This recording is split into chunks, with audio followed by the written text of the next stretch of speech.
Oggi è sabato 26 giugno 2021. Nessun giorno è un giorno qualunque. Ciascun giorno rappresenta qualcosa di speciale per qualcuno. La storia ci insegna che ogni giorno può avere un motivo per essere ricordato.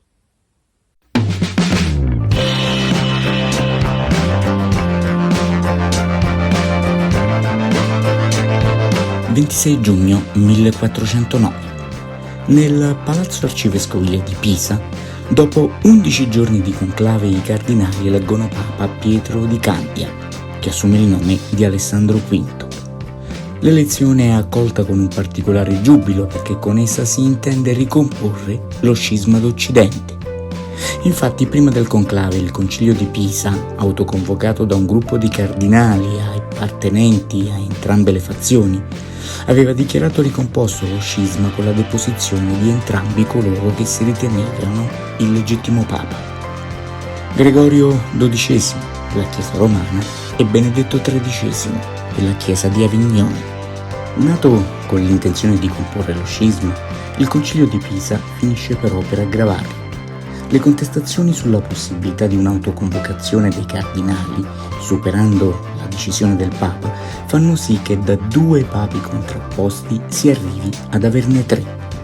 Per risolvere la questione ci vuole il Concilio di Costanza nel 1418, autoconvocato anch'esso ma sostenuto dall'imperatore del Sacro Romano Impero eletto, Sigismondo di Lussemburgo, che ha bisogno dell'incoronazione papale per ottenere il titolo. Il Concilio di Costanza ottiene l'abdicazione del romano Gregorio XII e depone l'avignorese Benedetto XIII e il pisano Giovanni XXIII. Il successivo conclave elegge Papa Martino V, con il quale riprende la linea di successione univoca della Chiesa. Benedetto XIII viene quindi considerato antipapa.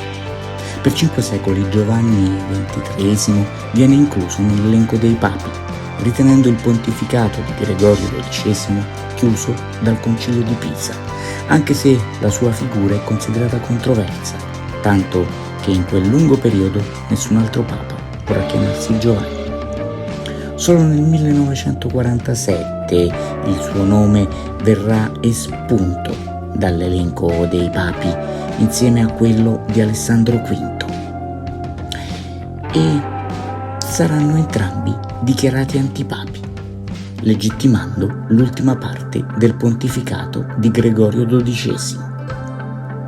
Quando a scegliere il nome di Giovanni sarà nel 1958 Angelo Roncalli, lui stesso risolverà la controversia sul suo numerale, scegliendo il 23esimo e non il 24esimo, dichiarando così di non riconoscere in alcun modo come Papa il suo omonimo di 500 anni prima.